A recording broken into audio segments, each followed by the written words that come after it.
എന്താണ് വിദ്യാഭ്യാസ വകുപ്പിൽ നിന്ന് പ്രതീക്ഷിക്കുന്നത് അത് കിട്ടാതെ വരുന്നു. എന്താണ് പോലീസ് വകുപ്പിൽ നിന്ന് കിട്ടേണ്ടത് അത് കിട്ടാതെ വരുമ്പം ജനങ്ങൾ അസ്വസ്ഥരായി പോകും.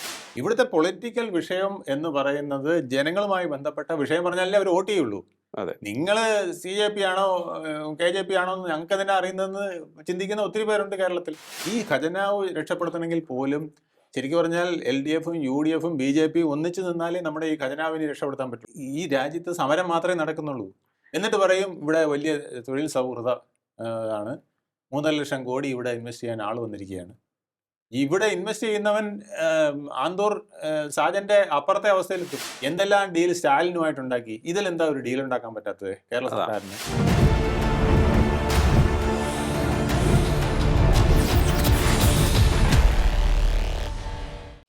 നമസ്കാരം, ടോക്കിംഗ് പോയിന്റിലേക്ക് സ്വാഗതം. കേരളത്തിൽ ഇനി ഏതാനും ദിവസങ്ങൾ മാത്രമാണ് ബാക്കിയുള്ളത് നിയമസഭാ തെരഞ്ഞെടുപ്പിനായി. ഓരോ മുന്നണികളും ആത്മവിശ്വാസം പ്രകടിപ്പിക്കുന്നതിൽ യാതൊരു വിധത്തിലും പിന്നിലേക്ക് പോകുന്നില്ല. എല്ലാവരും വിജയപ്രതീക്ഷ ഉറപ്പിച്ച് പറയുന്നുണ്ട്. പക്ഷേ അവരുടെ ഉള്ളിൻ്റെ ഉള്ളിൽ എത്രത്തോളം വിശ്വാസമുണ്ട്? അതിനോടൊപ്പം തന്നെ ജനങ്ങളുടെ മുന്നിലേക്ക് ജെനുവിൻ പ്രശ്നങ്ങൾ ഉയർത്തിക്കാട്ടി ക്യാമ്പയിനിങ് നയിക്കുവാൻ എത്ര മുന്നണികൾക്ക് സാധിക്കുന്നുണ്ട്? അതിനോടൊപ്പം തന്നെ ഒരു ചോദ്യം കൂടി. കേരളത്തിൽ തുടർച്ചയായി 10 വർഷം ഭരിച്ച ഒരു പാർട്ടിയാണ് അല്ലെങ്കിൽ ഒരു മുന്നണിയാണ് LDF. ആ LDFിനെതിരെ ഭരണവിരുദ്ധ വികാരം ഉയർത്തിക്കാട്ടി വളരെ ഇഫക്റ്റീവായ ഒരു ക്യാമ്പയിൻ നയിക്കുവാൻ സാധിക്കുന്നുണ്ടോ UDFന്? പരിശോധിക്കാം നമുക്ക്. നമ്മോടൊപ്പം ചേരുകയാണ് രാഷ്ട്രീയ നിരീക്ഷകൻ അഡ്വക്കേറ്റ് വേണുഗോപാൽ MS. നമസ്കാരം സാർ, ടോക്കിംഗ് പോയിന്റിലേക്ക് സ്വാഗതം. നമസ്കാരം. സാറിന് എന്താണ് തോന്നുന്നത്, കേരളത്തിൽ ഇടതു മുന്നണിയെ തകർത്തെറിയുന്ന ഒരു ഭരണവിരുദ്ധ വികാരം നിലനിൽക്കുന്നുണ്ടോ? കാരണം ഒരു തെരഞ്ഞെടുപ്പാകുമ്പോൾ വളരെ സ്ട്രോങ് പോരാട്ടം മുന്നണികൾ തമ്മിൽ നിലനിൽക്കുമ്പോൾ അതൊരു പ്രധാനപ്പെട്ട ഘടകമാണല്ലോ. പക്ഷേ ഈ ക്യാമ്പയിനിങ് നോക്കുമ്പോൾ, UDFിൻ്റെ ക്യാമ്പയിൻ നോക്കുമ്പോൾ അവർക്ക് എത്രത്തോളം ഈ ഭരണവിരുദ്ധ വികാരം സംബന്ധിച്ചുള്ള കാര്യങ്ങൾ ജനങ്ങളിലേക്ക് എത്തിക്കാൻ സാധിക്കുന്നുണ്ടെന്ന് സംശയം തോന്നുന്നു ചിലരൊക്കെ പറയുന്നുണ്ട്. അതുകൊണ്ടാണ് ഞാൻ ചോദിക്കുന്നത്, അവർക്ക് ഉയർത്തി കാണിക്കാൻ തക്ക വിധത്തിലുള്ള ഭരണവിരുദ്ധ വികാര വിഷയങ്ങൾ ഇല്ലേ? ഭരണവിരുദ്ധ വികാരം മാത്രമാണോ ഉള്ളതെന്നാണ് എനിക്ക് സംശയം. കാരണം ഭരണവിരുദ്ധ വികാരം എന്ന് പറയുമ്പോൾ ആൻറ്റി ഇൻകംബൻസി എന്ന് പറയുന്നതിൽ വളരെ ലിമിറ്റഡ് ആയിട്ട്, അതായത് ഭരണം നടത്തുമ്പോൾ ആ ഭരണത്തിൽ വരുന്ന അപാകതകൾ, അത് ജനങ്ങളെ ഒക്കെ ഉണ്ടാക്കുന്ന പ്രശ്നങ്ങൾ, പിന്നെ ചില വാഗ്ദാനങ്ങൾ നൽകിയത് പാലിക്കാതെ, വ്യക്തിയായാലും ഇപ്പം ഭരണാധികാരി ആയാലും പാർട്ടി ആയാലും ഒക്കെ ചില വാഗ്ദാനങ്ങൾ കൊടുത്തത് പാലിക്കാതെ വരുമ്പോൾ, പിന്നെ ഭരണം നടത്തുന്നതിൻ്റെ ഫലമായിട്ട് ജനങ്ങൾക്ക് ഹിതമല്ലാത്ത എന്തെങ്കിലുമൊക്കെ ചെറുത് സംഭവിക്കുമ്പോഴൊക്കെയാണ് ഈ ഭരണവിരുദ്ധ വികാരം എന്ന് പറയുന്നത്. അതെ. ഇത് അതിനേക്കാൾ വലിയ ഒരു സാധനമാണ്. ഒരു ജനവിരുദ്ധ വികാരം തന്നെ ഈ സർക്കാരിനെതിരെ ഉണ്ടോ എന്നെനിക്ക് സംശയം തോന്നുന്ന വിധത്തിലാണ് പലയിടത്തും പലരുടെയും സംസാരങ്ങൾ കേൾക്കുന്നത്. ഓക്കെ. കാരണം വെച്ചാൽ ജനങ്ങൾ ഈ പിന്നെ ഭരണത്തിൽ നിന്ന് പ്രതീക്ഷിക്കുന്നത് കിട്ടുന്നില്ല എന്നത് വരി പ്രതീക്ഷിക്കാത്ത അടികൾ അവർക്ക് കിട്ടുന്നു. പക്ഷേ ഇപ്പോൾ ഇടതുപക്ഷത്തിൻ്റെ നേതാക്കൾ പറയുന്നത്, പ്രത്യേകിച്ച് മുഖ്യമന്ത്രി പറയുന്നത്, ചരിത്രത്തിലില്ലാത്ത വിധത്തിലുള്ള വികസന പ്രവർത്തനങ്ങളാണ് നടത്തിയിട്ടുള്ളത് എന്നാണ് പറയുന്നത്. വികസനത്തിൻ്റെ ഒരു വലിയ പെരുമഴ തന്നെയാണ് ഇടതു സർക്കാരിൻ്റെ ഭാഗത്തു നിന്നുണ്ടായത്. അടിസ്ഥാന സൗകര്യ വികസനമാണെങ്കിലും സർവ്വ മേഖലകളിൽ ആണെങ്കിലും ഇതുവരെ കേരളം കണ്ടിട്ടില്ലാത്ത വിധത്തിലുള്ള വികസനം വികസന പ്രവർത്തനങ്ങൾ നടത്തി എന്നാണ് മുഖ്യമന്ത്രി അവകാശപ്പെടുന്നത്, മറ്റു മന്ത്രിമാർ പ്രചാരണവേളയിൽ പറയുന്നത്. അവകാശങ്ങളിൽ കുറേയൊക്കെ സത്യമുണ്ട്, അത് ഞാൻ നിഷേധിക്കുന്നില്ല. പക്ഷേ അത് എവിടെയാണ് പ്രശ്നമാകുന്നതെന്ന് മുഖ്യമന്ത്രിക്ക് നന്നായിട്ട് അറിയാമെന്നാണ് ഞാൻ വിശ്വസിക്കുന്നത്. കാരണം ഒരു ഭരണത്തിൻ്റെ ഏറ്റവും വലിയ പ്രത്യേകത എന്ന് പറയുന്നത് ആ ഭരണത്തിൽ വരുന്ന നേട്ടങ്ങൾ ജനങ്ങളിൽ എത്തിക്കാൻ കഴിയുക എന്നുള്ളതാണ്. ഇത് അവിടെ എത്തിക്കാനായിട്ട് കഴിയുന്നില്ല. ഞാൻ മുമ്പും നിങ്ങളുടെ അടുത്ത് പറഞ്ഞു, ഒരു സ്കൂളിൽ ഒരു AC സംവിധാനം കൊണ്ടിരുന്നു, അവിടെ ലാബ് വരുന്നു, അല്ലെങ്കിൽ നല്ല കസേര വരുന്നു, ഒരു ആശുപത്രിയിൽ കാത്ത് ലാബ് വരുന്നു, മറ്റേത് പിന്നെ എന്താ ഒരു സ്കാനിങ് മെഷീൻ വരുന്നു. ഇതിനേക്കാളൊക്കെ ഉപരിയായി അവിടെ ആ സിസ്റ്റം ഫങ്ഷൻ ചെയ്യുക എന്നുള്ളൊരു പ്രക്രിയ നടക്കുന്നില്ല എന്നുള്ളതാണ്. ആ സിസ്റ്റം ഫങ്ഷനിങ് നടക്കാതെ വരുമ്പോൾ ജനങ്ങൾക്ക് ഇത് ശരിയായ രീതിയിൽ തോന്നുന്നില്ല, അതിൻ്റെ ഉപയോഗം കിട്ടുന്നില്ല, അതിൻ്റെ പ്രയോജനം കിട്ടുന്നില്ല. എന്താണ് നമ്മൾ ഹെൽത്ത് ഡിപ്പാർട്ട്മെന്റിൽ നിന്ന് പ്രതീക്ഷിക്കുന്നത് അത് നമുക്ക് കിട്ടാതെ വരുന്നു. എന്താണ് വിദ്യാഭ്യാസ വകുപ്പിൽ നിന്ന് പ്രതീക്ഷിക്കുന്നത് അത് കിട്ടാതെ വരുന്നു. എന്താണ് പോലീസ് വകുപ്പിൽ നിന്ന് കിട്ടേണ്ടത് അത് കിട്ടാതെ വരുമ്പം ജനങ്ങൾ അസ്വസ്ഥരായി പോകും. ഓക്കെ. എന്നിട്ട് നമ്മൾ ഇതിന് വെള്ള പൂശാനായിട്ട് ഞങ്ങൾ 20 ലക്ഷം കോടിയുടെ വികസനം നടത്തിയിട്ടുണ്ട് എന്നൊന്നും പറഞ്ഞിട്ട് കാര്യമില്ല. ഇത് ഈ ക്യാൻസർ വന്നവനെ പിന്നെ വിഗ് വെച്ചു, അല്ലെങ്കിൽ മുഖത്ത് പ്ലാസ്റ്റിക് സർജറി നടത്തി എന്നൊക്കെ പറയുന്ന പോലുള്ള കാര്യമേ ഉള്ളൂ. അതുകൊണ്ട് അയാളുടെ ബേസിക് പ്രശ്നം തീരില്ല. അയാൾക്കുള്ളിലും തീരില്ല, മറ്റുള്ളവർ കാണുന്നവർക്കും തീരില്ല. ഈ വിഗ് ഒരുമാതിരി എന്താ സ്കെൽട്ടൻ ആയിട്ടുള്ള ഒരുത്തൻ്റെ തലയിൽ ഒരു വിഗ് വെച്ച പോലെ നമുക്ക് തോന്നുള്ളൂ. അത് ഒരു ആനന്ദമായി അഴകായി അയാൾക്ക് വരണമെങ്കിൽ അയാളുടെ ശരീരം അങ്ങനെ പുഷ്ടിപ്പെട്ട് നിൽക്കണം. ഇത് വയറ്റിനകത്ത് ക്യാൻസർ ഇരിക്കുകയാണ്. ഈ ക്യാൻസർ ചികിത്സിക്കാതെ നിങ്ങൾ എന്ത് സിസ്റ്റം കൊണ്ടുവന്നിട്ടും കാര്യമില്ല, എന്ത് വികസനം കൊണ്ടുവന്നിട്ടും കാര്യമില്ല. കേരളത്തിലെ പ്രധാന സിസ്റ്റങ്ങളെല്ലാം ഫെയില്യൂർ ആയിരിക്കും. ഇതാണ് നമ്മുടെ ഏറ്റവും വലിയ പ്രശ്നം. എന്ന് പറഞ്ഞാൽ സത്യത്തിൽ കേരളത്തിൽ ഹെൽത്ത് ഡിപ്പാർട്ട്മെൻറ്റ് എന്ത് ചെയ്യുന്നു എന്നുള്ളത് ജനങ്ങൾക്ക് പൂർണ്ണ ബോധ്യമുണ്ട്. അതുകൊണ്ട് പലരും അങ്ങോട്ട് പോകാറില്ല. നിവൃത്തിയില്ലാത്തവൻ മാത്രമേ അങ്ങോട്ട് പോകുന്നുള്ളൂ എന്നുള്ളൊരവസ്ഥയുണ്ട്. അത്ര മോശമാണോ? അത്ര മോശമായതുകൊണ്ടാണല്ലോ ഇങ്ങനെ വരുന്നത്. അല്ല സാറിന് ഇപ്പോൾ ഈ സർക്കാർ ആശുപത്രി കഴിഞ്ഞാൽ പിന്നെ പോയിട്ട് വരുന്നത് സ്വകാര്യ ആശുപത്രിയിലേക്ക്. സ്വകാര്യ ആശുപത്രിയിൽ സ്വകാര്യ ആശുപത്രി ആണെങ്കിൽ ഒരല്പം വലിയ ഹോസ്പിറ്റലിലേക്ക് പോകണമെന്നുണ്ടെങ്കിൽ താങ്ങാനാവുന്നതിനപ്പുറത്തേക്കുള്ള ബില്ലാണ്. എന്നിട്ടും വിറ്റുവർക്ക് ജനം പോകുന്നു എന്നുള്ളതാണെന്നേ. എന്നിട്ട് പലപ്പോഴും അങ്ങനെ പോകണമെന്നുണ്ടെങ്കിൽ പോകുന്നുള്ളതാണ്. ഗതികെട്ട് പോവുകയാണ്. ഗതികെട്ട് പോവുകയാണ് ചെയ്യുന്നത്. എനിക്ക് തോന്നുന്നു UDF ഒരു പരസ്യം കൊടുത്തു നോക്കട്ടെ. ഇപ്പം പ്രൈവറ്റ് ഹോസ്പിറ്റലിൽ കിടക്കുന്നവർ എത്ര പേര് സർക്കാർ ആശുപത്രിയിലേക്ക് പോകും, അവർക്ക് 10,000 രൂപ ഞാൻ പാരിതോഷികം നൽകുമെന്ന് പറഞ്ഞു നോട്ട്, അല്ലെങ്കിൽ 1,00,000 രൂപ പാരിതോഷികം നൽകുമെന്ന് പറഞ്ഞു എത്ര പേര് പോകുമെന്ന് കാണാം. അല്ലെങ്കിൽ ഇന്നിപ്പോൾ പ്രൈവറ്റ് സ്കൂളിൽ പഠിക്കുന്ന കുട്ടിയെ നിങ്ങൾ സർക്കാർ സ്കൂളിലേക്ക് മാറ്റി അഡ്മിറ്റ് ചെയ്യുമെന്നൊരു UDFൻ്റെ ഒരു പരസ്യം. ഇതൊക്കെയാണ് UDF ചെയ്യേണ്ടത്. ഒരു പരസ്യം കൊടുത്തു നോട്ടെ, എത്ര കുട്ടികൾ വരുമെന്ന് കാണാം. ഇതെന്തുകൊണ്ട് വരുന്നില്ല? ഇത് വരാത്തതിൻ്റെ കാരണം അവിടെ പോയിട്ട് നമുക്ക് കിട്ടുന്നത് തിക്താനുഭവങ്ങളാണെന്ന് ഒരുപാട് കഥകൾ വന്നുകൊണ്ടിരിക്കുകയാണ്. നമ്മളിത് പറയുമ്പം ഒരു മോർച്ചറിക്കകത്ത് ഡെഡ് ബോഡി വെച്ചിട്ട് അളിഞ്ഞതിന്റെ കഥ ഇപ്പോൾ കേട്ടോണ്ടിരിക്കുകയാണ്. അവിടെ വർക്ക് ചെയ്യാത്ത സംവിധാനം വർക്ക് ചെയ്യാത്തൊരു ഫ്രീസർ സംവിധാനം. ഡെഡ് ബോഡി ആയതുകൊണ്ട് കുഴപ്പമില്ല. ഇത് ഓരോ ദിവസവും ഓരോ കത്തിയും കൊടാലിയും പിന്നെ പ്രശ്നങ്ങൾ നമ്മുടെ ജനങ്ങൾ കണ്ടുകൊണ്ടിരിക്കുകയല്ലേ. അതാണ് കത്രിക വയറ്റിനകത്ത് വെച്ച് ശസ്ത്രക്രിയ നടത്തിയ കേസുകൾ ഉൾപ്പെടെ. അത് ഞാൻ കത്തിയും കൊടാലി എന്ന് പറഞ്ഞതേ ഉള്ളൂ, മനസ്സിലായില്ലേ. ആശുപത്രിയിൽ ചികിത്സയിലേക്ക് എത്തി കൈ നഷ്ടപ്പെട്ട കുഞ്ഞ്, ജീവൻ കൃത്യമായ രീതിയിൽ ചികിത്സ കിട്ടാത്തതിന്റെ പേരിൽ ജീവൻ നഷ്ടമായ രോഗികൾ, ഇത്തരത്തിലുള്ള പരാതികൾ കുറേയേറെ ഉണ്ട്. ആശുപത്രി കെട്ടിടം ഇടിഞ്ഞു വീണു. നിങ്ങൾ വേറെ ഒന്നും വേണ്ട, നിങ്ങളൊരു ക്യാമറയും കൊണ്ടുപോയി ജനറൽ ഹോസ്പിറ്റലിന്റെ അവിടെ നിന്ന് ഇറങ്ങി വരുന്ന പിന്നെ നമ്മുടെ മെഡിക്കൽ കോളേജിൽ നിന്ന് ഇറങ്ങി വരുന്ന ബൈസ്റ്റാൻഡറോട് ഒന്ന് ചോദിച്ചാൽ മതി, നിങ്ങൾ സംതൃപ്തരാണോ?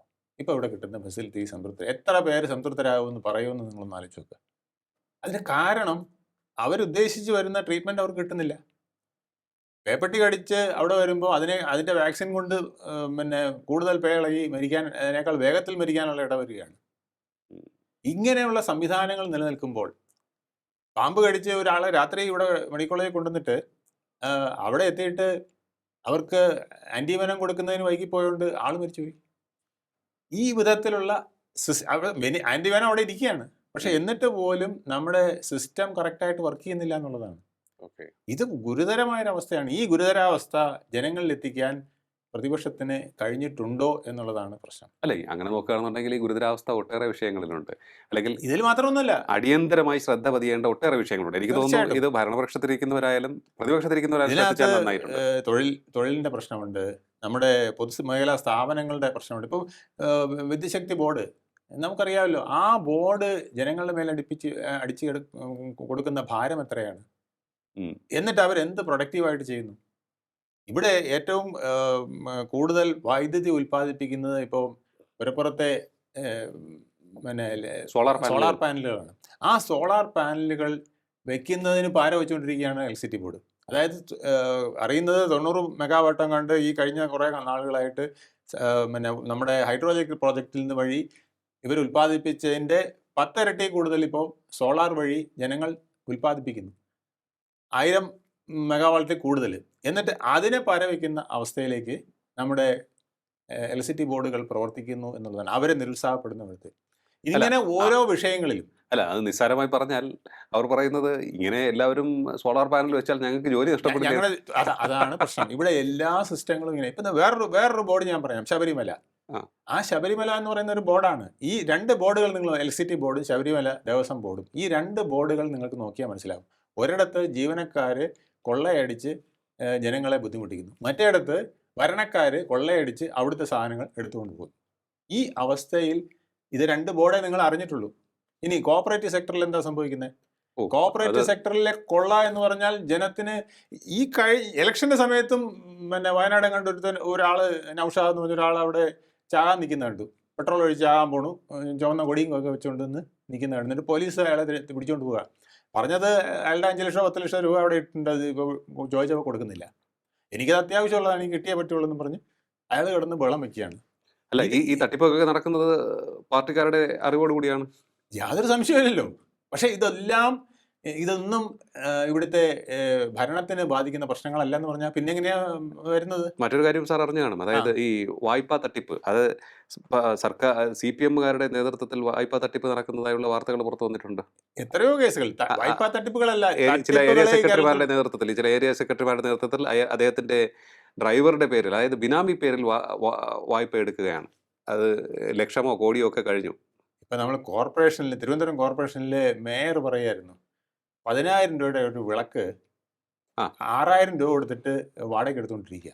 10,000 രൂപ ആ വിളക്കിന് വിലയുള്ളൂ. ദിവസം വാടകയ്ക്ക്. എന്തൊരു റേറ്റാണത്! ആ സാധനത്തിന്റെ 1/4 ഭാഗം വിലയോളം വാടക കൊടുക്കുകയാണ്. ഇത് 3 പ്രാവശ്യം ഉപയോഗിക്കുമ്പം 2 പ്രാവശ്യം ഉപയോഗിക്കുമ്പോൾ പോലും 2,000 രൂപ ലാഭം കിട്ടുകയാണ് ഇത് ഒരെണ്ണം വാങ്ങിച്ചാൽ. ഇത് എന്നിട്ട് ഒരു ദിവസം തന്നെ 5-6 പ്രാവശ്യം ഇത് വാടകയ്ക്ക് എടുക്കുകയാണ്. എന്നിട്ട് ഇത് ബില്ല് എഴുതി കൊടുക്കുകയാണ്. ഇത് ഈ വിധത്തിൽ കണ്ണും മൂക്കും ഇല്ലാത്ത ഭരണം. ഇപ്പൊ അത് മേയർ ഇടപെട്ട് 500 രൂപയാക്കിയെന്ന് തോന്നുന്നു. 500 ഇപ്പൊ തർക്കം വന്ന് ഞങ്ങൾ വേറെ വിളക്ക് വാങ്ങിച്ചോളാം എന്ന് പറഞ്ഞപ്പോൾ അതെന്തോ മാറ്റി അത് റേറ്റ് കുറച്ച് കൊടുക്കാമെന്ന് സമ്മതിച്ചിട്ടുണ്ട്. ഒരു ദിവസത്തേക്ക് 500 രൂപയ്ക്ക് കണ്ട് കൊടുക്കാൻ സമ്മതിച്ചു. അല്ല സാർ, ഇത് ഈ സർക്കാരുകൾ അല്ലെങ്കിൽ ഈ സർക്കാർ ശബരിമല അത് കൂടെ പറഞ്ഞു. ശബരിമലയിൽ ഇത് നമ്മൾ കണ്ടതാണ്. അതെ, കട്ടില് വാങ്ങിച്ചു, പിന്നെ പുതിയ കട്ടില് വാങ്ങിച്ചപ്പോൾ അതിന് 2 ലക്ഷം രൂപയെന്ന് പറഞ്ഞു. ഇല്ല അത് കുറയും, അത് ആ റേറ്റിനൊന്നും കൊടുക്കാൻ നോക്കില്ല. ദേവസ്വം ബോർഡ് പ്രസിഡന്റ് തന്നെ പറയുകയാണ് ആ റേറ്റൊന്നും ഞങ്ങൾ കൊടുക്കില്ല. അതിങ്ങനെ ബില്ല് വന്നു, അല്ല അത് ഓഡിറ്റ് ചെയ്തത് കോടതി കൊടുത്തു കഴിഞ്ഞിട്ടാ പറയുന്നത്. ഇല്ല അത് ഞങ്ങൾ ഇനി വെട്ടി കുറയ്ക്കും. ഇത് വെള്ളരിക്ക പട്ടണമാണോ? 2 ലക്ഷം രൂപയുടെ കട്ടിലാണെങ്കിൽ ഇനി 1.5 ലക്ഷം രൂപയുടെ കട്ടിലാണെങ്കിലും ഈ കൊടുത്തയാൾ സമ്മതിക്കൂ? അപ്പൊ ഇത് 10,000 രൂപയുടെ കട്ടിലായിരിക്കും. അതുകൊണ്ടാണ് ഇത് വെട്ടിക്കുറയ്ക്കാമെന്ന് സമ്മതിക്കുന്നത്. അവനും ജയിലിൽ പോകും, ഞാനും ജയിലിൽ പോകും എന്ന് പറഞ്ഞാണ്. നടത്താത്ത ഭജന്റെ പേരിൽ ബില്ല് എഴുതി വെച്ചവരാണല്ലോ. ഇത് ഞാൻ പറഞ്ഞ 2 പിന്നെ ഒരു ബോർഡും ഈ ദേവസ്വം ബോർഡും ഒന്ന് ഇലക്ട്രിസിറ്റി ബോർഡും, ഈ 2 ബോർഡിലെ കാര്യം നമ്മൾ അറിഞ്ഞിട്ടുള്ളൂ. ഇനി ഇതുപോലത്തെ 100 കണക്കിന് ബോർഡുകൾ ഇവിടെ ഉണ്ട്. ഈ ബോർഡുകളിൽ ഓരോന്നിന്റെയും കണക്ക് കശുവണ്ടി കോർപ്പറേഷൻ്റെ നമ്മൾ കണ്ടു. അവിടെ INTUC-യുടെ നേതാവും പിന്നെ CITയും ചേർന്നാണ് കൂട്ടക്കളി നടത്തുന്നത്. അല്ല, ഇതിപ്പോ വേറൊരു സംഭവമാണ്. ശബരിമല കൊള്ള പലരും പറയുന്നത് കോടതിയുടെ മേൽനോട്ടം അല്ലെങ്കിൽ ഇടപെടൽ ഇല്ലായിരുന്നുവെങ്കിൽ ഈ കൊള്ളയൊന്നും തന്നെ പുറത്തു വരില്ല. പുറത്ത് വന്നിട്ട് എന്ത് കാര്യം? പുറത്ത് വന്നിട്ട് പോലും ഇത് കോടതിക്ക് ഇതൊന്നും ചെയ്യാൻ പറ്റില്ല. പക്ഷേ കോടതി ഒരു പ്രത്യേക അധികാരം ഉപയോഗിച്ചുകൊണ്ട് ഇങ്ങനെ ഒരു SIT രൂപീകരിച്ചതാണ്. നമ്മുടെ കോടതികളുടെ ഒരു ഇതെന്ന് വെച്ചാൽ കോടതിക്ക് ഈ പോലീസിങ്ങുമായിട്ട് യാതൊരു ബന്ധവുമില്ല. അതിപ്പോൾ സെപ്പറേറ്റ് ആയിട്ട് പോകേണ്ടതാണ്. കോടതിയിൽ എത്തുന്ന സാധനം നോക്കി അവർക്ക് വിധി പ്രഖ്യാപിക്കാനേ പ്രൊവിഷനുള്ളൂ. പക്ഷേ ഈ കൽക്കരി കുംഭകോണം കണ്ട് നടന്നപ്പോൾ സുപ്രീം കോടതി ഇങ്ങനെ ഒരിക്കൽ ഒരു നിലപാട് സ്വീകരിച്ചു. കോടതി തന്നെ നേരിട്ട് ഇടപെട്ട്, കാരണം അത്രയ്ക്ക് ഭയങ്കര കൊള്ളയല്ലേ നടന്നത്, കോടതി തന്നെ നേരിട്ട് ഇടപെട്ട് ഒരു SIT രൂപീകരിച്ച് അന്വേഷിച്ചിട്ട് വാന്നും പറഞ്ഞ് അവിടെ ആളെ പിന്നെ ജയിലിൽ കൊണ്ടുപോയി. പക്ഷെ ഇവിടെ നമ്മുടെ SITക്ക് അതിന് കഴിഞ്ഞിട്ടില്ല. പ്രതികൾ എന്ന് പറഞ്ഞവരെല്ലാം ഇറങ്ങിപ്പോയി. അതെ, അവിടെ ഒരു ഇടപെടൽ ഉണ്ടായോ? അവിടെ സംശയം ഉണ്ട്. ഇടപെടലില്ലാതെ എന്തുകൊണ്ട് കുറ്റപത്രം സമർപ്പിക്കാൻ കഴിയുന്നില്ല? ഇതും ഈ നാട്ടിലെ വലിയൊരു വിഷയമാണ്. അതായത് അധികാരത്തിലിരിക്കുന്നവർ സംശയമുനയിൽ നിൽക്കുന്ന വിഷയങ്ങളിലെ അന്വേഷണം, അതുപോലെ തന്നെ അത്തരത്തിലുള്ള ക്രമക്കേടുകളുടെ അന്വേഷണം, അഴിമതിയുടെ അന്വേഷണം ഒക്കെ തന്നെ വരുമ്പോൾ അത് എങ്ങും എത്താതെ പോകുന്നു. അതല്ലെങ്കിൽ പ്രതിസ്ഥാനത്ത് സംശയിക്കപ്പെടുന്നവരുടെ നേരെ അന്വേഷണം പോകുന്നില്ല, യഥാർത്ഥ കുറ്റക്കാർ പിടിക്കപ്പെടുന്നില്ല. ചില കേസുകൾ അഥവാ പിടിക്കപ്പെടുമെന്ന് തോന്നിയാൽ അവന് വേണ്ടി കോടികൾ മുടക്കി സർക്കാർ സുപ്രീം കോടതി വരെ പോയി അവരെ രക്ഷിക്കുന്ന സംവിധാനം. അതെ, നമ്മുടെ പണം എടുത്തിട്ട് പിന്നെ ജനത്തിന് ഹൈക്കോടതിയിൽ നിന്നോ അല്ലെങ്കിൽ കീഴ്ക്കോടതിയിൽ നിന്നോ ഒരു അനുകൂലമായ വിധി കിട്ടിയാൽ ആ വിധിയെ അട്ടിമറിക്കാനായിട്ട് വേറെ സർക്കാർ നമ്മുടെ പണം എടുത്തിട്ട്, ഖജനാവിലെ പണം എടുത്തിട്ട് ഹൈക്കോടതിയിലും സുപ്രീം കോടതിയിലും വലിയ വക്കീലിനെ വെച്ചിട്ട്, അതായത് വാദിക്കുന്ന ഇരട്ടക്കൊല കേസിൽ 2 യൂത്ത് കോൺഗ്രസ് പ്രവർത്തകരെ കൊലപ്പെടുത്തിയ കേസിൽ കുറ്റവാളികൾക്ക് വേണ്ടി വില കൂടിയ അഭിഭാഷകരെ നിയമിച്ച ഒരു വിഷയമുണ്ട്. അല്ലെങ്കിൽ ആ കേസ് CBIക്ക് വിട്ടുകൊടുക്കാതിരിക്കാൻ വേണ്ടി നടത്തിയ നീക്കം. നവീൻ ബാബുവിന്റെ കേസിൽ നമ്മൾ കണ്ടതല്ലേ. ആ വിധവ എൻ്റെ ഭർത്താവിൻ്റെ അന്വേഷണം പിന്നെ മരണത്തിന്റെ അന്വേഷണം ശരിയല്ല എന്ന് പറഞ്ഞ് ഹൈക്കോടതിയെയും സുപ്രീം കോടതിയെയും സമീപിക്കുമ്പോൾ ഇവിടുന്ന് ശരിയാണെന്നും പറഞ്ഞ് അതിന് സർക്കാരിന് എന്ത് കാര്യമെന്നേ? അങ്ങനെ പോകാൻ സർക്കാരിന് എന്ത് ആവശ്യം? സർക്കാരിനെ അല്ലല്ലോ അവർ പ്രതി ചേർത്തിരിക്കുന്നത്. അവർക്ക് താല്പര്യമുള്ളവരെ രക്ഷിക്കണമായിരിക്കും. അവിടെയാണ് പ്രശ്നം. ഇത് ആരോടാ ചെയ്യുന്നത്? ഒരു പാർട്ടി കുടുംബത്തിലെ ഒരു അംഗം ഒരു വിധവയോടാണ് ചെയ്യുന്നത്. നവീൻ ബാബു എന്ന് പറയുന്നത് പിന്നെ കണ്ണൂർ കളക്ടറേറ്റിലെ 2ാമത്തെ ഏറ്റവും വലിയ ഉദ്യോഗസ്ഥനാണ്, കളക്ടർ കഴിഞ്ഞാൽ. എക്സിക്യൂട്ടീവ് പവറുള്ള ഒരു മജിസ്ട്രേറ്റാണ്. ആ അദ്ദേഹത്തിനാണ് ഈ ഗതികേട് വന്നത്. അപ്പോൾ പിന്നെ സാധാരണക്കാരന് എന്താ അവസ്ഥയായിരിക്കും? അപ്പം ഈ വക കാര്യങ്ങൾ ജനത്തിനറിയാം. പക്ഷേ ഇത് ജനത്തിന് പറഞ്ഞു കൊടുക്കണ്ടേ? ഒന്ന് ഓർമ്മപ്പെടുത്തണ്ടേ? ഇത് ഇവർക്ക് ചിന്തിക്കാനുള്ള സമയമുണ്ട്. ഞാൻ ഇന്നലെ ചുമ്മാ ഒന്ന് മറിച്ച് നോക്കിയതാണ്. ഈ എന്തൊക്കെയാണ് ഇവിടുത്തെ ചിന്തകൾ പോക്കുന്നതെന്ന് നോക്കിയപ്പോഴാണ് ഞാൻ മനസ്സിലാക്കിയത്. ഇവിടുത്തെ ഏറ്റവും വലിയ വിഷയം RSSുമായിട്ട് ഡീല്. ഇതാണ് രാഹുൽ ഗാന്ധി വന്നിട്ട് പറയുന്നത്, ഖാർഗെ വന്നിട്ട് പറയുന്നത്, പ്രതിപക്ഷ നേതാവ് VD സതീശൻ നാട് നീളെ പറഞ്ഞുകൊണ്ടിരിക്കുന്നത്. ജനങ്ങൾ അനുഭവിച്ചുകൊണ്ടിരിക്കുന്ന വിഷയങ്ങൾ ഉയർത്തി കാട്ടുന്നില്ല.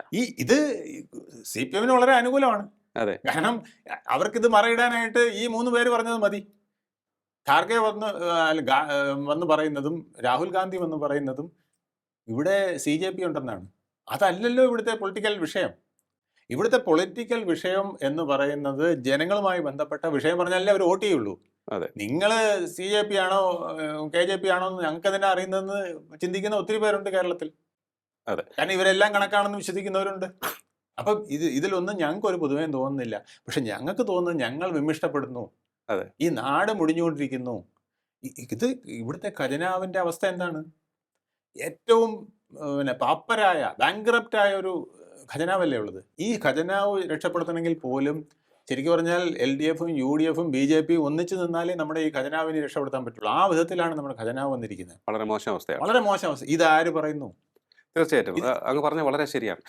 ഈ സർക്കാരിന്റെ ഭാഗത്ത് നിന്ന് വളരെ ക്രിയേറ്റീവ് ആയിട്ടുള്ള പദ്ധതികൾ രൂപീകരിച്ച് നടപ്പിലാക്കിയാൽ മാത്രമേ രക്ഷയുള്ളൂ. കാരണം ഇല്ല എങ്കിൽ നമ്മുടെ സംസ്ഥാനത്ത് ബ്രെയിൻ ഡ്രെയിൻ സംഭവിച്ചുകൊണ്ടിരിക്കും. ഏറ്റവും കഴിവുറ്റ നമ്മുടെ യുവാക്കളെല്ലാം തന്നെ വിദേശത്തേക്ക് പോയിക്കൊണ്ടിരിക്കുകയാണ്. അതിന് യാതൊരു വിധത്തിലും തടയിടുവാൻ സാധിക്കുന്നില്ല. ഉന്നത വിദ്യാഭ്യാസ മേഖല കുത്തഴിഞ്ഞ അവസ്ഥയിലാണ് എന്നാണ് പറയുന്നത്. പരീക്ഷ എഴുതിയാൽ സർട്ടിഫിക്കറ്റ് കിട്ടാത്ത അവസ്ഥയുണ്ടായിരുന്നു. സർക്കാരും VCയും തമ്മിൽ, അല്ലെങ്കിൽ ഉന്നത വിദ്യാഭ്യാസ മേഖലയിൽ വലിയ പ്രശ്നങ്ങളുണ്ടായിരുന്നു. അതുപോലെ തന്നെ ഉന്നത വിദ്യാഭ്യാസ മേഖല ഒരു കാര്യം നമ്മൾ ഈ വലിയ വായിൽ പറയുന്നില്ലേ, സിദ്ധാർത്ഥ് എന്ന് പറഞ്ഞൊരു യുവാവിന്റെ അതെ.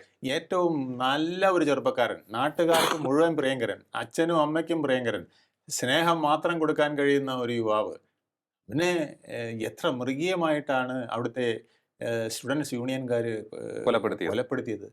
എന്നിട്ട് ഇത് ആവർത്തിക്കാതിരിക്കാൻ എന്തെങ്കിലും നടപടികൾ സർക്കാർ എടുത്തോ? ആ അച്ഛനും അമ്മയ്ക്കും കൊടുത്ത വാക്കുകൾ ഈ സർക്കാരിന് പാലിക്കാൻ കഴിഞ്ഞിട്ടുണ്ടോ?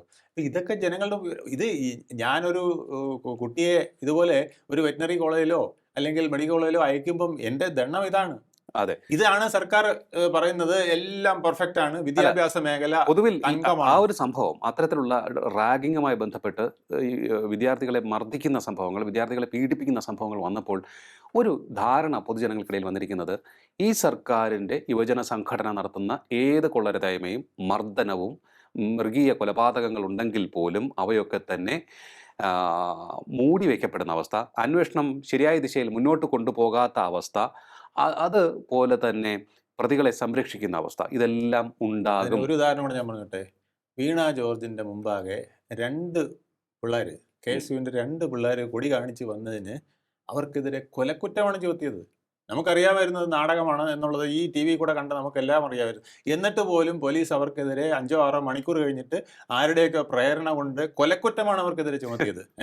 എന്നിട്ട് അതേപോലെ തന്നെ ഇവിടുത്തെ VC മോഹൻ കുന്നുമ്മലിൻ്റെ മുമ്പാകെ ഇറങ്ങി വാടാ എന്ത് മോനെ എന്നാ വിളിച്ചതെന്ന് നിങ്ങൾക്ക് അറിയാമല്ലോ. അത് വരുമ്പോൾ TV-യിൽ ക്വിങ് എന്ന് പറഞ്ഞിട്ട് ഒരു സൗണ്ടാണ് കേൾപ്പിക്കുന്നത്. അങ്ങനെ നിന്ന് പീപ്പ് സൗണ്ട്, എന്നിട്ട് ഇടിക്കുകയാണ് ഇയാളുടെ ഗ്ലാസ്സിൽ ഇട്ട്. അങ്ങനെ ഗ്ലാസ് താത്തിരുന്നെങ്കിൽ അങ്ങനെ മോന്തയ്ക്ക് ഇടിയിട്ടേനെ. ഇത് ഇവിടുത്തെ വൈസ് ചാൻസലർ, ഇവിടുത്തെ വിദ്യാർത്ഥികളുടെ മുഴുവൻ അധ്യാപകരുടെയും ഏറ്റവും വലിയ അധ്യാപകനായിട്ട് നിൽക്കേണ്ട ആളല്ലേ VC. ഏറ്റവും വലിയ ഈ കലാശാലയുടെ ഏറ്റവും തലപ്പത്തിരിക്കുന്ന ആളിനെ ഇറങ്ങി വാടാ എന്ന് പറഞ്ഞ് ഗ്ലാസ്സിനിട്ടിടിച്ച് ചുറ്റും പ്രവർത്തകർ വളയുകയാണ്. എന്നിട്ട് എന്തെങ്കിലും നടപടി ഉണ്ടായോ? അത് കഴിഞ്ഞിട്ട് വീണ്ടും ഒരിക്കൽ യൂണിവേഴ്സിറ്റി യൂത്ത് ഫെസ്റ്റിവലിന് ഞങ്ങൾക്ക് പൈസ കിട്ടിയില്ല എന്ന് പറഞ്ഞുകൊണ്ട് പിള്ളേരെല്ലാം കൂടെ മതിൽ ചാടി, പോലീസ് വെച്ചിരിക്കുന്ന ബാരിക്കേഡ് ചാടി അവിടെ പോയി ഇപ്പം ഞങ്ങൾക്ക് VCയെ കാണണം, ഇല്ലെങ്കിൽ അയാളെ ഞങ്ങൾ ശരിയായി കളയെന്ന് പറഞ്ഞ് നിൽക്കുന്ന ആ കുട്ടികൾക്കെതിരെ ഒരു നടപടി എടുത്തില്ലല്ലോ. അപ്പോൾ ഇവിടെ പാർഷ്യാലിറ്റി വളരെ വ്യക്തമായിട്ടുണ്ട് എന്നുള്ളതല്ലേ. അപ്പോൾ ഒരു വിഭാഗത്തിന് ആരെയും അടിക്കാം, ആരെയും കൊല്ലാം. VCയെ കൊല്ലുമെന്നാണ് പറയുന്നത്.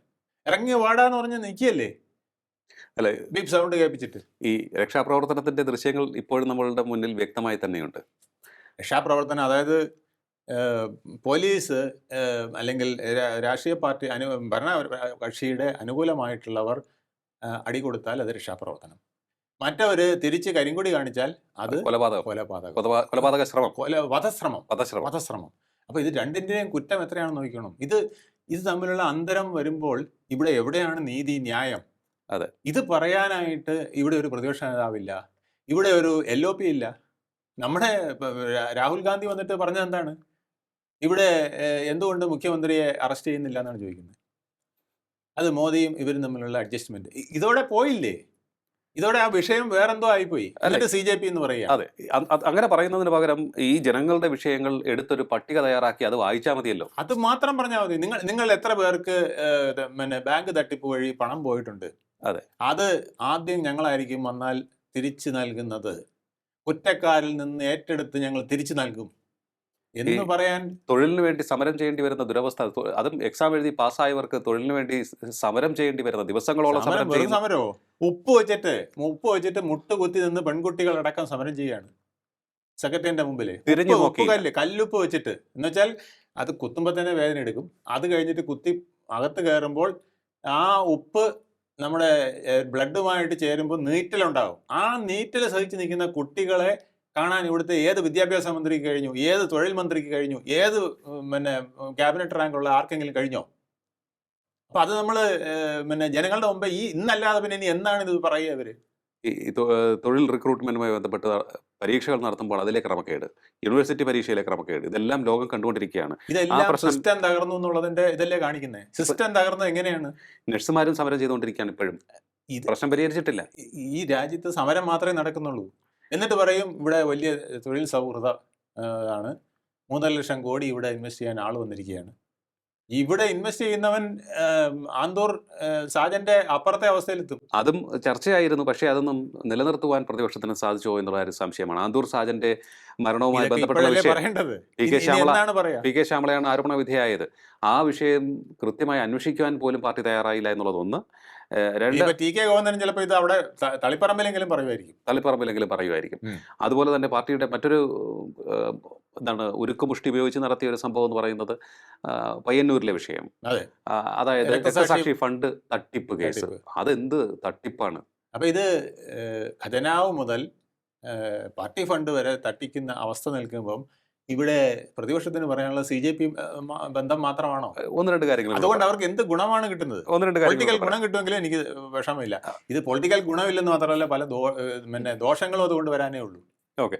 ഇതിപ്പോൾ റോഡുകളുടെ മോശാവസ്ഥ, ദേശീയപാത വികസനത്തെക്കുറിച്ച് പറയുന്നുണ്ട്. പക്ഷേ അതിൽ ഏറിയ പങ്കും കേന്ദ്ര സർക്കാരിൻ്റെ ഫണ്ട് ഉപയോഗിച്ച് കിട്ടുന്നതാണ്. അപ്പോൾ അത് ഇതിൽ സംസ്ഥാന സർക്കാരിൻ്റെ ഫണ്ടുണ്ട്, ഓക്കെ, സമ്മതിക്കുന്നു. പക്ഷേ അതിൻ്റെ ക്രെഡിറ്റ് അവകാശപ്പെടുന്നത് എങ്ങനെയാണ് അതിൻ്റെ ക്രെഡിറ്റ് ഏറ്റെടുക്കുന്നത്? പിന്നെ മറ്റൊന്ന്, കെട്ടിട പെർമിറ്റ് കുത്തനെ കൂട്ടിയത്, എത്രയോ ഇരട്ടിയാണ് കൂട്ടിയത്. കെട്ടിട നിർമ്മാണ പെർമിറ്റിൻ്റെ ഫണ്ട് കൂട്ടിയത്. മദ്യശാലകൾ കൂട്ടി, മദ്യം വിൽക്കുന്ന സമയം കൂട്ടി. അവിടെയും യാതൊരു ഡിലേ ഉണ്ടായില്ല. ആ അപേക്ഷ വന്നു, പൊടുന്നനെ തീരുമാനമെടുത്തു. ബ്രൂബറിക്ക് വേറെ ഒരു ഫാക്ടറിക്കും ഇല്ലാത്ത അംഗീകാരം കൊടുക്കാനായിട്ട് ബ്രൂബറിക്ക് വേണ്ടിയിട്ട് അതെ, വാറ്റാണ് ബ്രൂബറി എന്ന് പറയുന്നത്. അത് പറയില്ല, വാറ്റ് ഫാക്ടറി എന്ന് പറയില്ല, ബ്രൂബറി ഫാക്ടറി തുടങ്ങാനായിട്ട് അനുവാദം കൊടുക്കുന്നതിന് എന്തൊരു ശുഷ്കാന്തിയാണ്, എന്തൊരു ന്യായങ്ങളൊക്കെയാണ് പറയുന്നത്. കുടിവെള്ള പ്രശ്നം നേരിടുന്നുണ്ട് നമ്മുടെ നാട്. അതുപോലെ തന്നെ മാലിന്യ നിർമ്മാർജ്ജന പ്രശ്നം നേരിടുന്നുണ്ട്. കുടിവെള്ളത്തിന്റെ എമൗണ്ട് എത്ര കൂട്ടി? 20 രൂപയായിരുന്നത് ഇപ്പൊ 200 രൂപയാണ് ഞാൻ കൊടുക്കുന്നത്.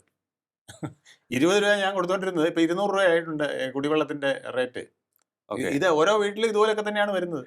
അതുപോലെ തന്നെ നെൽകർഷകർ നേരിടുന്ന പ്രതിസന്ധി അത് രൂക്ഷമാണ്.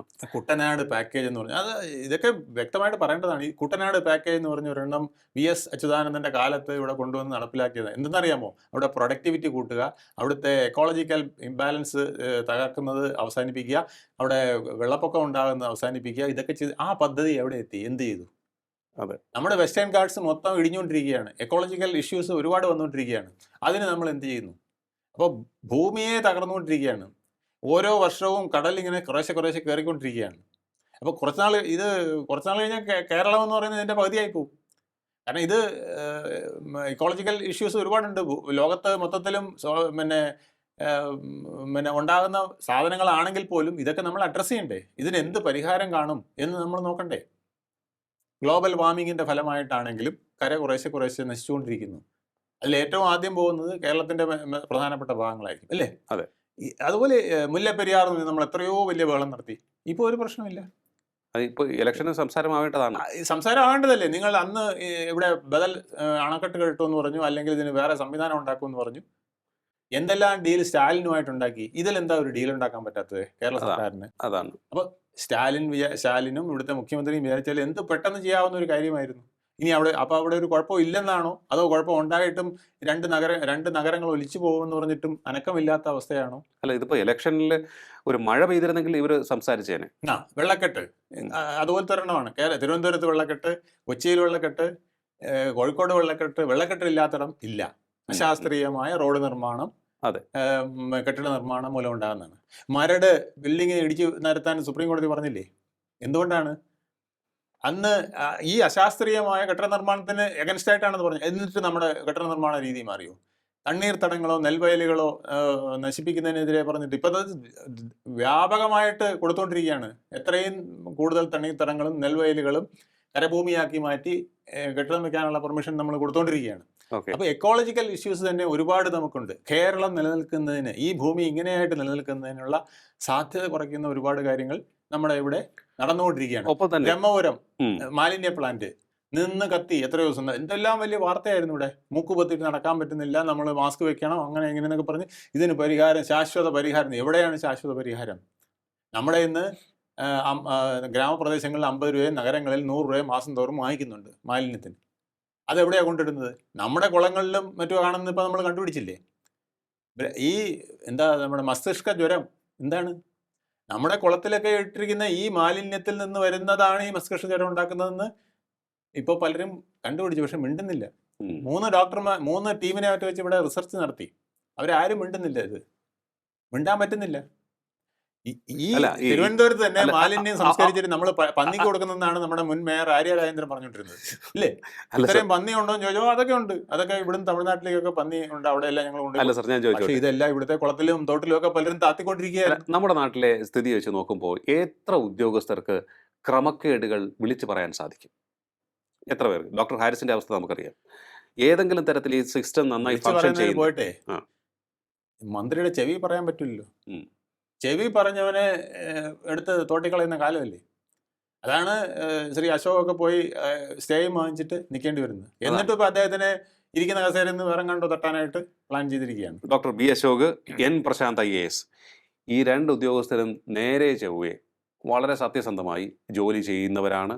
അവരുടെ രീതി അതാണ്, അവരുടെ കൾച്ചർ അതാണ്. സത്യസന്ധതയും നട്ടല്ലുണ്ട് എന്നുള്ളതുമാണ് അവരുടെ ഒരു രീതി. അവരെ ജോലി ചെയ്യാൻ അനുവദിക്കില്ല. സത്യസന്ധർക്ക് ഇവിടെ സ്ഥാനമില്ല എന്നാണോ ഇതിൽ നിന്ന് മനസ്സിലാക്കേണ്ടത്? അതൊരു സംശയമില്ല. ഇതിൻ്റെ ഒരു പ്രധാന പ്രശ്നം എന്ന് വെച്ചാൽ, മന്ത്രിയും സെക്രട്ടറിയുമായിട്ട് നേരിട്ട് ബന്ധപ്പെടുന്നതിന് പകരം, അല്ലെങ്കിൽ മന്ത്രിയും സിവിൽ സർവീസ് ഓഫീസറും IPSകാരും IASകാരും ഒക്കെ അടങ്ങുന്ന സിവിൽ സർവീസ്, അതിൽ ക്ലർക്ക് വരെ ഞാനത് വേണമെങ്കിൽ പറയാം, ഇത് മന്ത്രി നേരിട്ട് ഇടപെട്ട് താഴെത്തട്ടിലേക്ക് ഇത് കൊണ്ടുപോകുന്നതിന് പകരം ഇപ്പോൾ പല ഓഫീസിലും ചെയ്തെന്നറിയാമോ? അവിടുത്തെ ഏറ്റവും കുറഞ്ഞ പേഴ്സണൽ സ്റ്റാഫ് തന്നെ പല ആൾക്കാരെയും വിളിക്കുകയാണ്. നമ്മളൊക്കെ ഇപ്പോൾ കണ്ടിട്ടുണ്ട്, പല സീനിയർ IAS ഓഫീസറുണ്ട്. അന്നൊക്കെ ഒരു 80കളിലൊക്കെ ആണെങ്കിൽ മന്ത്രിയുടെ ഓഫീസിൽ നിന്ന് പ്രൈവറ്റ് സെക്രട്ടറി വിളിച്ചാൽ പോലും അത് ഞാൻ മന്ത്രിയോട് സംസാരിച്ചോളാം എന്ന് പറയുമായിരുന്നു IAS ഓഫീസർമാർ. അത് മന്ത്രിയും അദ്ദേഹവും തമ്മിൽ നേരിട്ട് സംസാരിക്കേണ്ടതാണ്. അതിനിടയ്ക്ക് ഒരു പ്രൈവറ്റ് സെക്രട്ടറിക്ക് ഒരു ഉദ്യോഗസ്ഥനുമായിട്ടും സംസാരിക്കാനോ ചോദിക്കാനോ പറയാനോ അവകാശമില്ല. അവർക്ക് മന്ത്രിയോട് മാത്രമേ, മന്ത്രിക്ക് എഴുതി കൊടുക്കുക, അതും ഫയലിൽ എഴുതി കൊടുക്കുകയല്ലേ ഇന്ന്. മന്ത്രിക്ക് എങ്ങനെയെന്ന് അറിയാമോ? പ്രൈവറ്റ് സെക്രട്ടറി എഴുതി കൊടുക്കുന്നതെന്ന് അറിയാമോ? ഇന്ന വിഷയത്തിൽ ഇന്ന തീരുമാനമെടുക്കാമെന്ന് പറഞ്ഞ് ഒരു പാരഗ്രാഫ് എഴുതി അതിൻ്റെ റൂളും കോട്ട് ചെയ്തിട്ട് ഒരു പേപ്പറിൽ എഴുതി കൊടുക്കുകയെന്ന്. എന്നിട്ട് ഇത് മന്ത്രി അദ്ദേഹത്തിൻ്റെ കൈപ്പടയിലാണ് ഈ ഫയലിൽ എഴുതുന്നത്. മനസ്സിലായോ? അല്ലാതെ മന്ത്രിക്ക് ഇതിൽ എഴുതാൻ പോലും, പ്രൈവറ്റ് സെക്രട്ടറിക്ക് ഇതിൽ എഴുതി വെക്കാൻ പോലും അവകാശമില്ല. എന്നിട്ട് അതിൻ്റെ താഴെ മന്ത്രി ഒപ്പിടുന്ന ആ പരിപാടി പോലും ചെയ്യാൻ പറ്റില്ല. ഫയലിൽ തൊടാൻ ഇവർക്ക് അവകാശമില്ല. ഇവരാണ് ആ ഫയലിംഗ് കൊണ്ടുപോകാന്ന് പറയുന്നത്. ഇവരാണ് നിയന്ത്രിക്കുന്നത്. ഇതാണ് ഈ സിസ്റ്റത്തിൽ തകരാറ് വരുന്നതിൻ്റെ ഏറ്റവും വലിയ കാര്യം. സിസ്റ്റം ഫെയിലിയർ വരുന്നത് എങ്ങനെയെന്നറിയാമോ? സിസ്റ്റം ഫെയിലിയർ ഒന്ന്, മന്ത്രിസഭ എടുക്കുന്ന തീരുമാനങ്ങൾ ചീഫ് സെക്രട്ടറി അടക്കമുള്ള സെക്രട്ടേറിയറ്റിലെ ഉന്നത ഉദ്യോഗസ്ഥർ നടപ്പിലാക്കേണ്ടതാണ്. 24 മണിക്കൂറിന് ഒരു മന്ത്രിസഭാ തീരുമാനം നടപ്പിലാക്കണമെന്നാണ്, അല്ലെങ്കിൽ അതിന് ഉത്തരവാക്കണമെന്നുള്ളതാണ്. ആ ഉത്തരവാക്കുന്നത് കൺസേൺഡ് ഡിപ്പാർട്ട്മെൻറ്റിൽ പോയിട്ട് അത് ഇംപ്ലിമെൻറ്റ് ചെയ്യേണ്ട ഉദ്യോഗസ്ഥന്മാർ അവിടെ ഡിപ്പാർട്ട്മെൻറ്റിൽ ഇരിപ്പുണ്ട്. IASകാരും IPSകാരും ഒക്കെ ഇരിപ്പുണ്ട്. അവരാണത് ചെയ്യേണ്ടത്. അവർ താഴെത്തട്ടിലുള്ള മറ്റുദ്യോഗസ്ഥരുമായി ബന്ധപ്പെടുത്തി ചെയ്യുന്നതിന് ഈ സിസ്റ്റം പോയാൽ പിന്നെ സിസ്റ്റം ഫെയിലിയർ ആവും.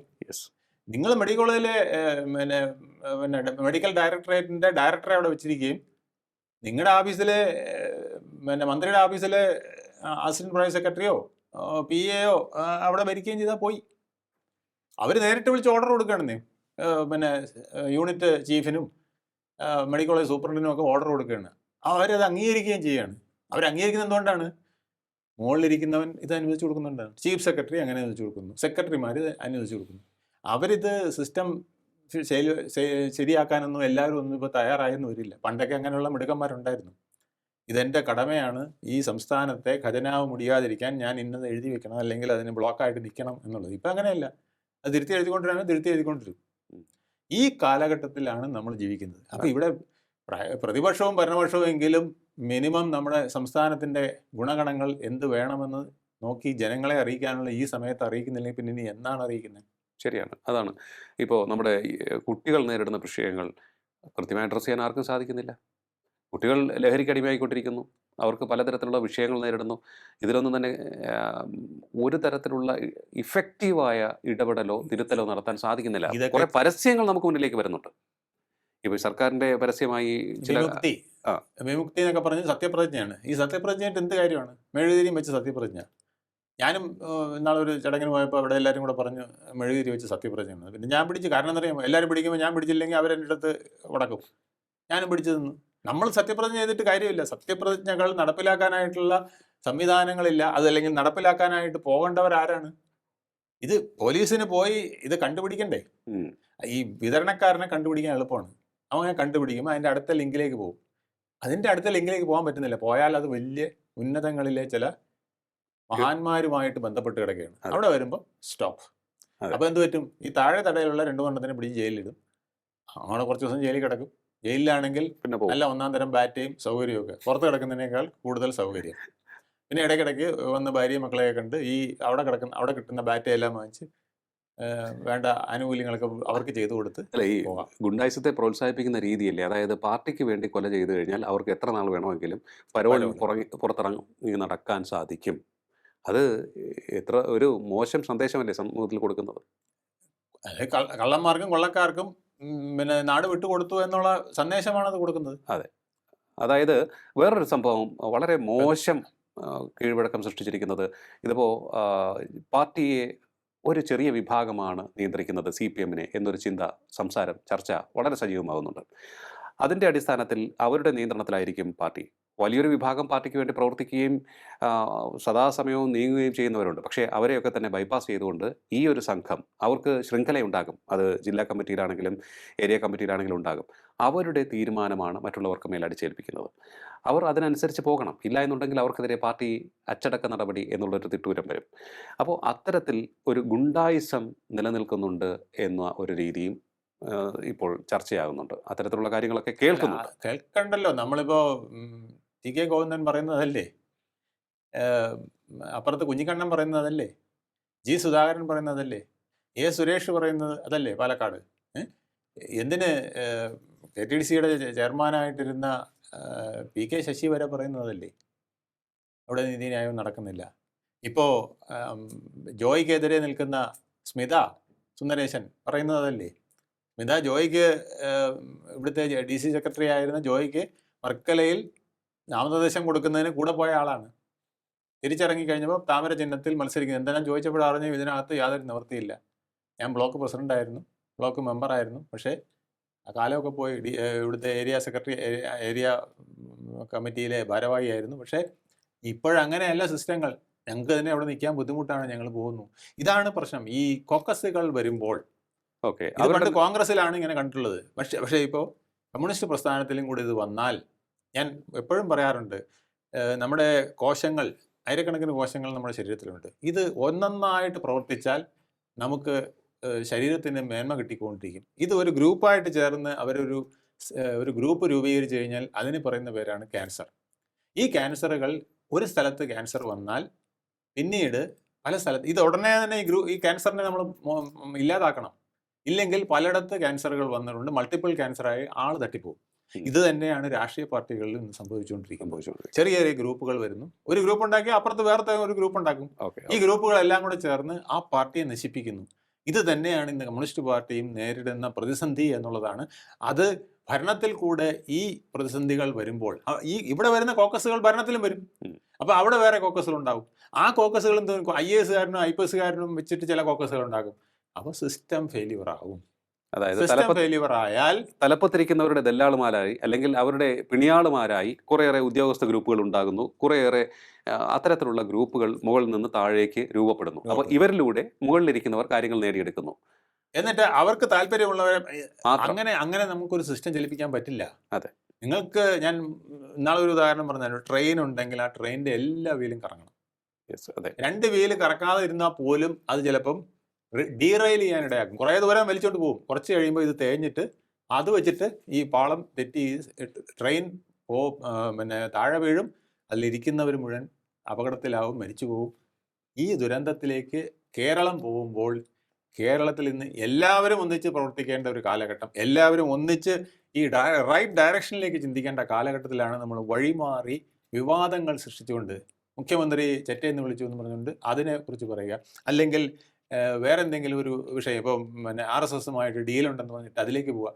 ഇതുകൊണ്ടൊന്നും, ഇതൊക്കെ ഇവിടെ പണ്ടേ അറിയാവുന്നതാണ്. അല്ല, അത് ഉയർത്തിക്കോട്ടെ. അതിനൊപ്പം തന്നെ ഈ ജനകീയ വിഷയങ്ങൾ ഉയർത്തണം. ഇത് മാത്രം പറഞ്ഞുകൊണ്ടിരുന്നാൽ ഇതിന് നെഗറ്റീവ് എഫക്റ്റ് ഉണ്ടാകും. എന്തൊരുന്നറിയാമോ, ഇത് ചിലർ ഇതങ്ങ് അക്സെപ്റ്റ് ചെയ്യും. അങ്ങനെയൊക്കെ ഉണ്ടല്ലേ, അപ്പം നമ്മളും അതിനനുസരിച്ച് നീങ്ങാമെന്ന് വിചാരിക്കും. ഇതിനനുസരിച്ച് പ്രതിപ്രവർത്തനങ്ങൾ മറ്റു ചിലതത്ത് വരികയും ചെയ്യും.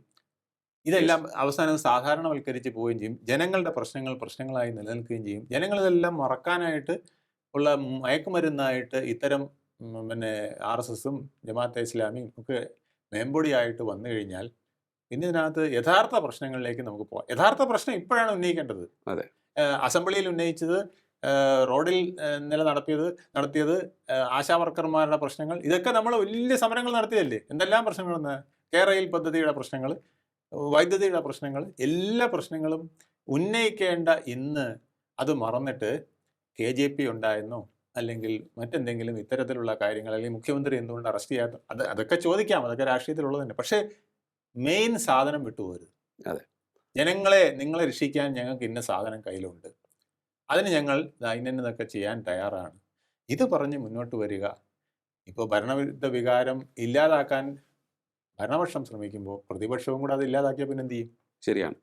എന്തായാലും പ്രതിപക്ഷത്തിരിക്കുന്ന പാർട്ടികൾ പ്രത്യേകം ശ്രദ്ധിക്കേണ്ടത് ജനകീയ വിഷയങ്ങൾ ഉയർത്തിക്കാട്ടി ജനങ്ങൾക്കിടയിലേക്ക് ഇറങ്ങിച്ചെന്ന് അവരുടെ വോട്ട് സ്വന്തമാക്കാനുള്ള സുവർണ അവസരമാണ് ഇത്. അത് നിങ്ങൾ പാഴിക്കളയുകയാണ് ചെയ്തുകൊണ്ടിരിക്കുന്നത് എന്നുള്ളതാണ് നിരീക്ഷകരുടെ അഭിപ്രായം. അതായത് ജനങ്ങൾ നേരിടുന്ന അവരുടെ ജീവിതത്തെ ബാധിച്ചുകൊണ്ടിരിക്കുന്ന ജെനുവിനായിട്ടുള്ള വിഷയങ്ങൾ നിങ്ങൾ അഡ്രസ്സ് ചെയ്തേ മതിയാകൂ. അതിന് എന്ത് പരിഹാരമാണ് നിങ്ങൾക്ക് നിർദ്ദേശിക്കാനുള്ളത് എന്നും പറഞ്ഞു കൊടുത്ത് മുന്നോട്ട് പോകേണ്ടിയിരിക്കുന്നു. മറുവശത്ത് ഒട്ടേറെ വീഴ്ചകൾ ഉണ്ടാകും. ആ വീഴ്ചകളിൽ ചിലത് മാത്രം ഉയർത്തിപ്പിടിച്ചുകൊണ്ട് മുന്നോട്ട് പോയിട്ട് യാതൊരു കാര്യവുമില്ല. വീഴ്ചകൾ എല്ലാം തന്നെ ഉയർത്തിപ്പിടിക്കണം. അതുപോലെ തന്നെ ജനകീയ വിഷയങ്ങൾ തീർച്ചയായും ഇടപെട്ട് ഉയർത്തിക്കൊണ്ടുവരിക, ചർച്ചയാക്കുക, ജനങ്ങളുടെ മനസ്സിലേക്ക് അത് കയറ്റി വിടുക. അങ്ങനെയാണെങ്കിൽ മാത്രമേ നിങ്ങൾക്ക് നിലനിൽപ്പുള്ളൂ. ഇപ്പോൾ നിങ്ങൾക്ക് ഉണ്ട് എന്ന് തോന്നുന്ന എഡ്ജ് അതിൽ അഭിരമിക്കാതെ വർക്ക് ചെയ്യേണ്ടിയിരിക്കുന്നു. അതുപോലെ തന്നെ ഭരണത്തിലിരിക്കുന്നവരും ചിന്തിക്കുക, നിങ്ങൾക്ക് എന്തൊക്കെ തെറ്റാണ് സംഭവിച്ചത് എന്ന് ഇനിയെങ്കിലും തിരിച്ചറിയുക. ധാർഷ്ട്യവും അഹങ്കാരവും ഒന്നിനും പരിഹാരമല്ല. കണ്ണടച്ച് ഇരുട്ടാക്കിയിട്ട് പ്രശ്നം പരിഹരിക്കാൻ നമുക്ക് സാധിക്കില്ല എന്ന് ചുരുക്കം. ഇത്തരത്തിൽ ജീർണതയിലേക്ക് നിങ്ങൾ പോയിക്കൊണ്ടിരിക്കുകയാണ് എന്നുണ്ടെങ്കിൽ നിങ്ങളെയും ജനം തൂത്തെറിയും എന്നുള്ളതാണ് സത്യവും ചരിത്രവും. വളരെയധികം നന്ദി സാർ, ഇത്രയും സമയം ടോക്കിംഗ് പോയിന്റുമായി സംസാരിച്ചത്. നമസ്കാരം. ടോക്കിംഗ് പോയിന്റിന്റെ ഈ അധ്യായം ഇവിടെ പൂർണ്ണമാകുന്നു. ഇനി അടുത്ത എപ്പിസോഡ് കാണാം നമുക്ക്. നമസ്കാരം.